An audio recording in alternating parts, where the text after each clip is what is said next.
ချစ်ခင်လေးစားသောဓမ္မမိတ်ဆွေများအားလုံးမင်္ဂလာပါနေ့တင်မှာဂိယူနာတော်အသင်းနဲ့အတူ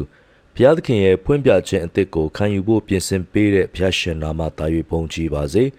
ဒီမနေ့မှာကျွန်တော်ဒံယေလအနာဂတိကျမ်းအခန်းကြီး7ကိုဖတ်ပါတယ်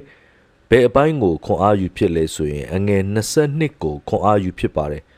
လွှမ်းမိုးသောလက်နက်တို့သည်သူရှိမှမြုပ်၍ဆုံးရှုံးလိမ့်မည်မိတ္တဟာယခံသောမင်းလည်းဆုံးရှုံးလိမ့်မည်ဒီနေရာမှာတော့အဓိကအချက်အားဖြင့်မိတ္တဟာယခံသောမင်းဆိုတဲ့ဒီအကြောင်းအရာလေးဖြစ်ပါတယ်သခင်ယေရှုခရစ်တော်ကိုရည်ညွှန်းတယ်လို့ပြောပါတယ်အဲ့ဒီသခင်ယေရှုခရစ်တော်တည်ဟူသောမိတ္တဟာယခံသောမင်းဟာဆုံးရှုံးမယ်လို့ပြောတော့သခင်ယေရှုခရစ်တော်လက်ဝါးကတိုင်မှာအသက်ဆွန့်ခြင်းနဲ့ဆိုင်တဲ့ကာလကိုဖော်ပြတယ်လို့တွေ့ရပါတယ်ဒီဒံယေလ7ကိုဖတ်တဲ့အခါမှာအင်မတန်စိတ်ဝင်စားစရာကောင်းတဲ့အရာတွေအများကြီးတွေ့ရပါတယ်နှစ်ထောင်နဲ့ချီတဲ့သမိုင်းတွေကိုလည်းဖော်ပြထားတာတွေ့ရပါတယ်ကျွန်တော်တို့အခုမျက်မှောက်ကာလသမိုင်းတွေမဟုတ်ဘဲနဲ့ဟိုးလွန်ခဲ့တဲ့နှစ်ပေါင်းထောင်နဲ့ချီတဲ့ကာလကအင်ပါယာတွေရှင်ဘုရင်တွေတိုက်ပွဲတွေမှစပြီးတော့မှအသင်းတော်ရဲ့သမိုင်းနဲ့ဆိုင်တဲ့အဖြစ်ပြက်တွေဟာတကယ်ကိုစိတ်ဝင်စားစရာကောင်းပြီးတော့ဒံယေလမြင်တွေ့ခဲ့ရတဲ့ယူပါယုံအတိုင်းဖြစ်တယ်ဆိုတာကိုကျမ်းစာအဖြစ်တွေ့ရပါတယ်ဒါတွေကတော့ကျွန်တော်တို့တာမန်ယုံကြည်သူအနေနဲ့သိဖို့ခက်ခဲပေမဲ့ဓမ္မပညာလေ့လာစီးပူးတဲ့သူတွေဆိုပိုပြီးသိပါတယ်ခရိယန်သမိုင်းတွေမှာစပြီးတော့ခေတ်ကာလတွေရဲ့သမိုင်းတွေကိုထဲဝင်လေ့လာမယ်ဆိုလို့ရှိရင်ဒီအကြောင်းအရာတွေရဲ့အသေးစိတ်ကိုသိနိုင်ပါလိမ့်မယ်ကျွန်တော်ဒီအကြောင်းအရာတွေကိုစင်ကြင်လေ့လာတဲ့အခါမှာဘာသတိထားမိလဲဆိုလို့ရှိရင်ဒံယေလပရောဖက်ပြုခဲ့တဲ့အရာတွေကဧကန်အမှန်ဖြစ်လာခဲ့တယ်ဆိုတာကိုတွေ့ရပါတယ်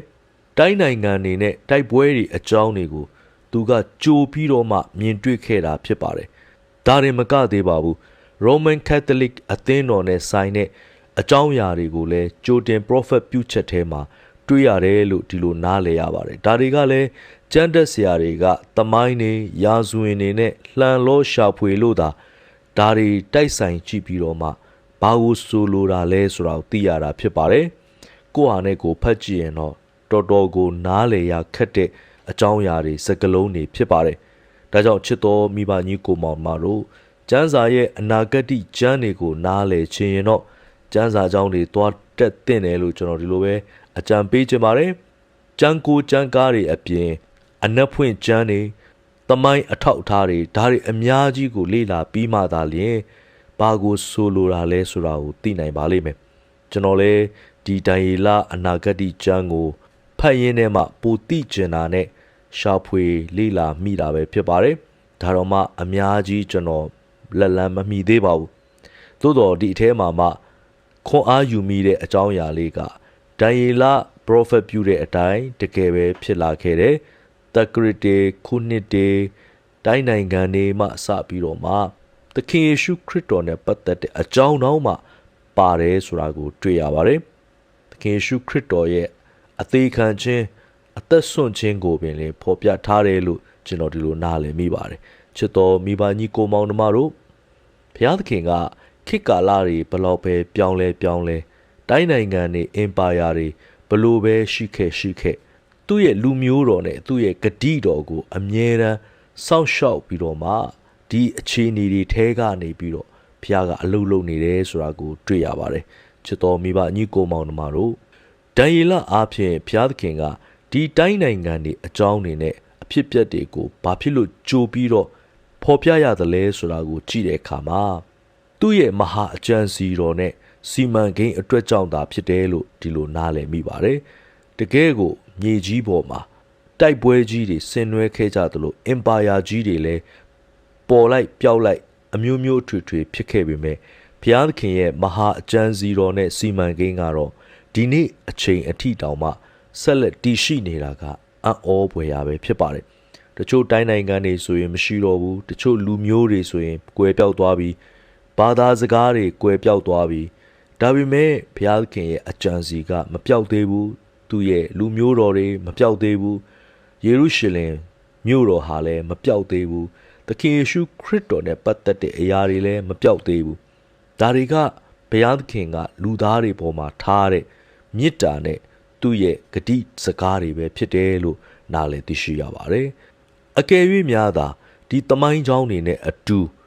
ဒီအဖြစ်အပျက်တွေဟာပျောက်ကွယ်သွားခဲ့မယ်ဆိုရင်ဘုရားသခင်ရဲ့ဂတိတော်တွေဆိုတာလဲကျွန်တော်တို့သိရတော့မှာမဟုတ်သလိုကယ်တင်ခြင်းဆိုတာလဲကျွန်တော်တို့ရနိုင်စရာအကြောင်းမရှိပါဘူးဘုရားရှင်နာမပုံကြည်ပါစေကျွန်တော်တို့တောင်မှလိလာလို့မမီနိုင်တဲ့ဒီတမိုင်းကြောင်းတွေနဲ့ဆက်ဆိုင်တဲ့အရာတွေထဲကနေဘုရားကိုသိခွင့်ရပြီးတော့မှဘုရားရဲ့ကျေးဇူးတော်ကိုခံစားရတာတကယ်ကိုကျေးဇူးတင်ထိုက်တယ်အံ့ဩဖွယ်ရလည်းဖြစ်ပါတယ်ချစ်တော်မိဘညီကိုမောင်မတို့တမိုင်းတွေမသိချင်နေပါစေထောင်စုနှစ်နဲ့ချီတဲ့အဖြစ်အပျက်တွေကိုလက်လန်းမမိချင်နေပါစေယနေ့ကျွန်တော်တို့ရဲ့မျက်မှောက်မှာ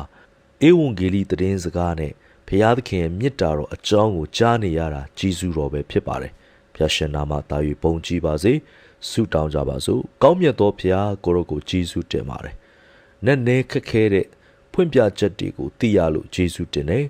ကျွန်တော်တို့တောင်မှမလေ့လာရင်မသိနိုင်တဲ့ဒီတမိုင်းကြောင်းတွေထဲကနေဘုရားသခင်ရဲ့ကြိုတင် prophet ပြုချက်တွေဟာပြည့်စုံလာခဲ့တယ်ဆိုတာကိုလည်းသိရပါတယ်ဒီထဲမှာမှကျွန်တော်တို့အတွက်ဘုရားသခင်ရဲ့မဟာအကြံစီတော်ကိုသိရလို့ကျေးဇူးတင်တယ်နာမတော်ဘုန်းကြီးပါစေကျွန်တော်တို့တမိုင်းတွေအဖြစ်ပြက်တွေကိုမသိခဲ့ရင်တောင်မှခရစ်တော်ရဲ့သတင်းစကားကိုကြားပြီးတော့မှယုံကြည်ရတဲ့အခွင့်ကိုပေးလို့ယေရှုတင်ပါတယ်ဒီနေ့နှုတ်ကပတ်တော်ကြားရတဲ့မိသားစုဝင်အရောက်တိုင်းရဲ့အသက်တာမှာလဲတို့ယေရှုခရစ်တော်အားဖြင့်ရသောကယ်တင်ခြင်းကိုတန်ဖိုးထားပြီးအခြားသောသူတွေကိုလည်းပြောပြနိုင်ဖို့မာစာတော်မူပါခစ်တွေဘလို့ပဲပြောင်းသွားအာနာတွေဘလို့ပဲပြောင်းသွားအခြေအနေတွေဘလို့မှာပဲရှိပါစေခရစ်တော်ရဲ့သတင်းစကားပျောက်ပြတ်မသွားဘဲနဲ့အမြဲတမ်းလက်ဆင့်ကမ်းနိုင်ဖို့မာစာတော်မူပါခရစ်တော်ပြန်မကြွလာခင်အထိမြေကြီးစွန်းတိုင်အောင်ငါ၏သက်သေဖြစ်ကြဆိုတဲ့မိန့်မာချက်အတိုင်းသက်ရှင်နိုင်ဖို့မာစာပါခရစ်တော်ရဲ့အကြောင်းကိုသက်သေခံကြတဲ့မိသားစုများဖြစ်စေတော်မူပါသူတို့ရဲ့စာဝင်နေရေးပြဿနာအခက်ခဲကြုံတွေ့နေရတဲ့အကြောင်းအရာတွေထဲကနေဖခင်ရဲ့ကယ်တင်ခြင်းကိုမြင်တွေ့စေတော်မူပါဖခင်ရဲ့မဆာခြင်းကိုခံစားစေပါယေရှုတင်တဲ့တကြီးရွယ်အိုများမိဘမဲ့မုတ်ဆိုးမများမှအစဘေးဒုက္ခအမျိုးမျိုးထဲမှာခက်ခဲနေကြတဲ့သူအရောက်တိုင်းကိုလည်းကိုတော်ကွဲကာတော်မူပါယေရှုတင်တဲ့နာမတော်ကိုချီးမွမ်း၏တမန်တရားရဲ့နဲ့နဲတဲ့အရာတွေကိုသိမြင်နားလည်ပါမည်အကြောင်းမဆာပါယေရှုခရစ်တော်ရဲ့နာမ၌တနေ့တာကိုဆက်ကပ်ဆုတောင်းအပ်နာပါ၏အာမင်